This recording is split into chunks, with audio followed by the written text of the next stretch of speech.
जैन साथियों, पिछले कुछ दिनों से हम लोग ये देख रहे हैं कि समाज में एक नफरत फैलाने का कारोबार चल रहा है और पूरे समाज को नफरत की आग में लगातार झोंकने की कोशिश हो रही है। किसी भी घटना को हिंदू मुसलमान के दायरे में लेकर देखना, किसी भी घटना में हिंदू मुसलमान का एंगल खोजना, किसी भी घटना में नफरत फैलाने का कारोबार शुरू कर देना, ये एक चलन हो गया है। मैं समझता हूं कि पिछले कई वर्षों से, और अब वो शायद एक भयावह रूप लेता जा रहा है। हमने देखा कि भाई मॉब लिंचिंग की भी घटनाएं इस देश में हुई, और अभी पालघर में जो मॉब लिंचिंग की घटना हुई जिसमें 2 साधुओं की जान ले ली गई, वो एक हिंसक भीड़ थी और उस हिंसक भीड़ ने 2 साधुओं पे हमला करके उनकी जान ले ली। इसके पहले 1 लाख का मामला हो, चाहे और भी तमाम मामले हुए, उसमें देखा कि एक नफरत, एक हिंसा, एक हिंसक विचारधारा इन घटनाओं के पीछे काम करती है और जो किसी को नहीं देखती, वो एक हमलावर मोड में आती है और वो उस काम में जुट जाती है। लेकिन इन सब के पीछे मैं पिछले कई दिनों से सोच रहा हूं कि क्या ये एक दिन में सब कुछ हो गया? क्या ये आज जो परिस्थितियां हम लोगों को देखने को मिल रही हैं, जिस तरह से मीडिया के जरिए नफरत परोसी जा रही है, जिस तरह से खुलेआम मीडिया चैनल्स पे बैठ के, टीवी पे बैठ के एंकर्स भड़काने का काम करते हैं, 2 प्रवक्ताओं को आपस में लड़ाने का काम करते हैं और उस पर फिर गाली गलौज शुरू हो जाती है, फिर एक तरफ एक भक्तों की टीम लगती है, फिर उनके जवाब में कोई टीम लगती है। ये सब कुछ सोशल मीडिया पे और टीवी पे जो एक नफरत परोसा जा रहा है, कहीं ना कहीं ये उसकी वजह से है कि आज समाज बढ़ता जा रहा है और समाज में आज नफरत का विचार वो बहुत तेजी के साथ फैल रहा है। और हमें याद रखना होगा, हमको बिल्कुल एक एक अपनी विरासत को याद रखना पड़ेगा।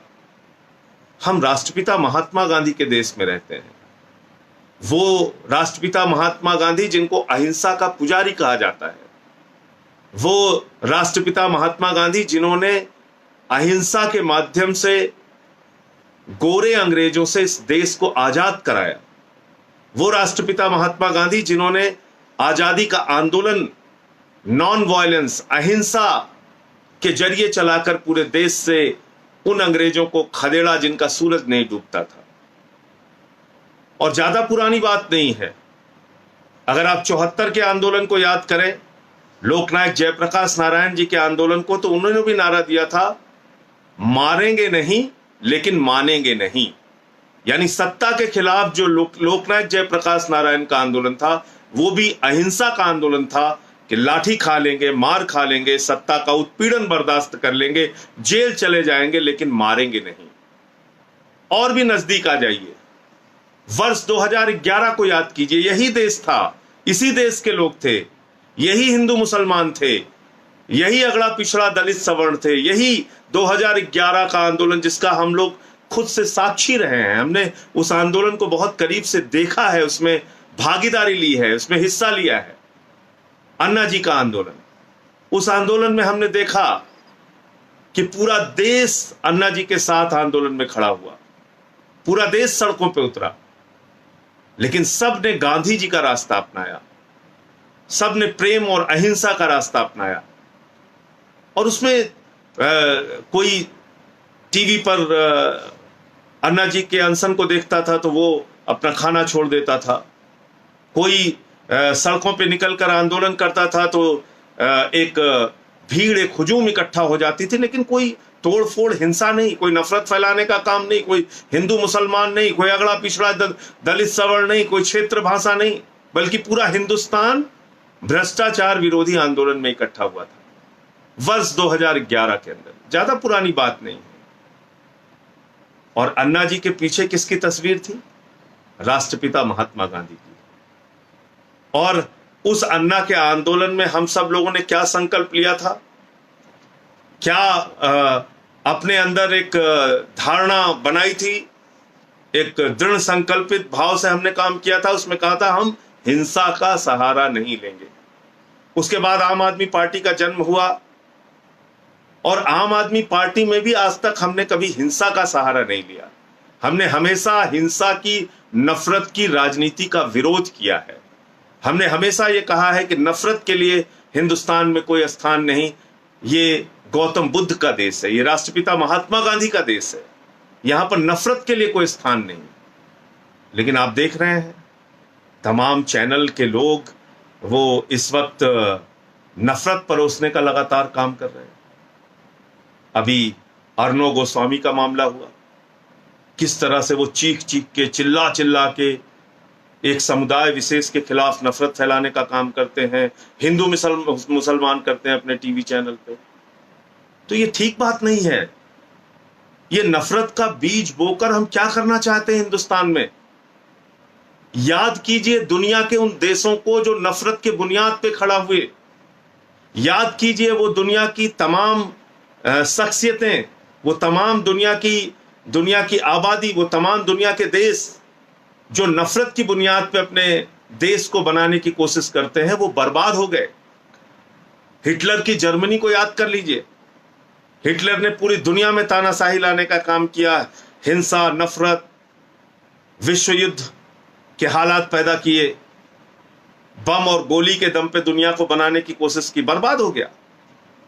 अंत में उसकी एक ऐसी मौत हुई जो आज तक एक रहस्य है कि उसने अपने आप को, खुद को गोली मार ली। उसके बाद वो चाहे अफगानिस्तान हो, चाहे पाकिस्तान हो, चाहे इराक हो, आप देख लीजिए जहां भी नफरत फैलाने का काम होता है, जहां भी हिंसा फैलाने का काम होता है, उन देशों की हाल, सीरिया को देख लीजिए, जहां भी नफरत फैलाने का काम होगा उन देशों के हालात क्या हैं आप देख लीजिए। और कल मैं रवांडा के इतिहास को पढ़ रहा था, अफ्रीका का एक देश रवांडा, और ज्यादा पुरानी बात नहीं है, 1994 में वहां रेडियो के माध्यम से लगातार तुत्सीस के खिलाफ, वहां पे दो समुदाय थे, एक हुत्तू एक तुत्सी, हुत्तू और तुत्सी दोनों आदिवासी समुदाय हैं रवांडा में, और उन दोनों के खिलाफ लगातार नफरत फैलाने का कारोबार चलता रहा। और उसमें सबसे बड़ी भूमिका रेडियो की थी, सबसे बड़ी भूमिका रवांडा में चलने वाले मीडिया की थी। यूनाइटेड नेशन भी कुछ नहीं कर पाया, दुनिया के तमाम ताकतवर देश भी कुछ नहीं कर पाए। रेडियो पे खुलेआम अपील होती थी, तुत्सीस को मारो, तुत्सीस को मारो, अगर कोई दिखे तुम्हारे बगल तो उनकी हत्या कर दो। इस प्रकार का आह्वान होता था मीडिया के माध्यम से।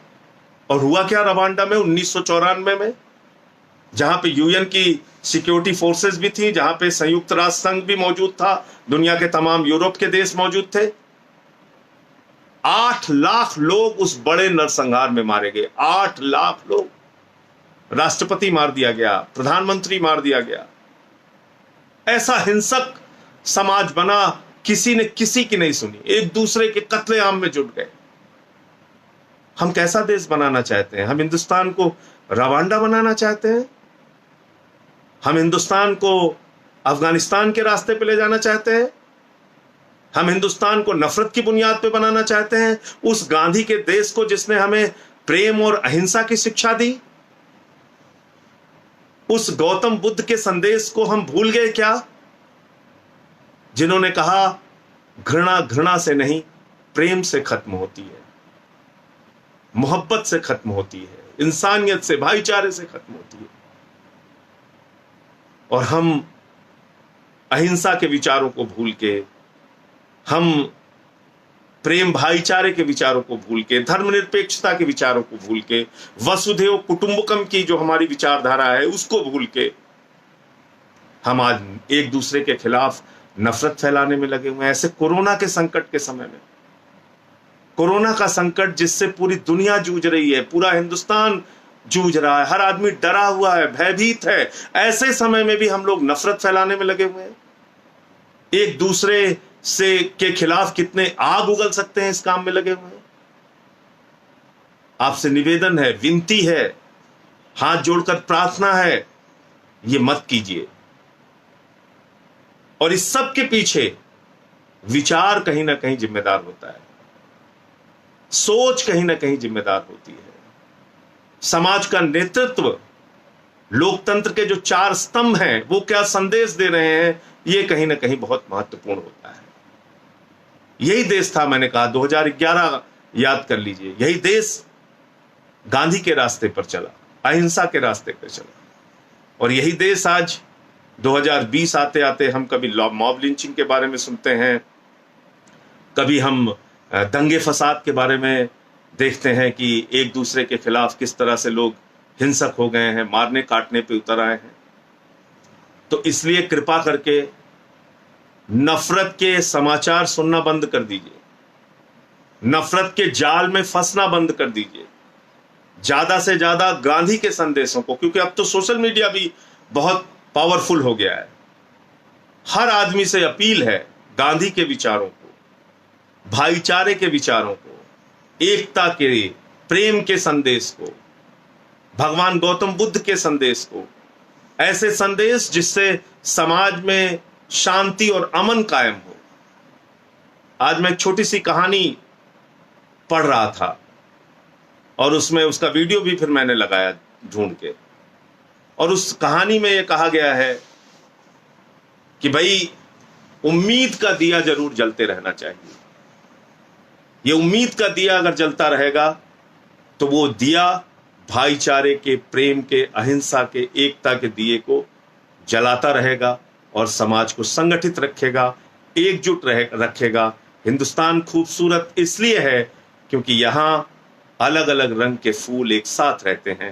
हिंदुस्तान खूबसूरत इसलिए है कि ये एक धर्मनिरपेक्ष राष्ट्र है जहाँ पर सभी धर्म, सभी जाति, सभी भाषा के लोग 130 करोड़ हिंदुस्तानी एक साथ मिलकर प्रेम से रहना चाहते हैं। उनको लड़ाने की जो कोशिशें हो रही हैं उनको नाकाम कीजिए और अपने सोशल मीडिया का माध्यम, फेसबुक का, ट्विटर का, व्हाट्सएप का, ये जो माध्यम आपके पास है इसका इस्तेमाल प्रेम और भाईचारा फैलाने में कीजिए।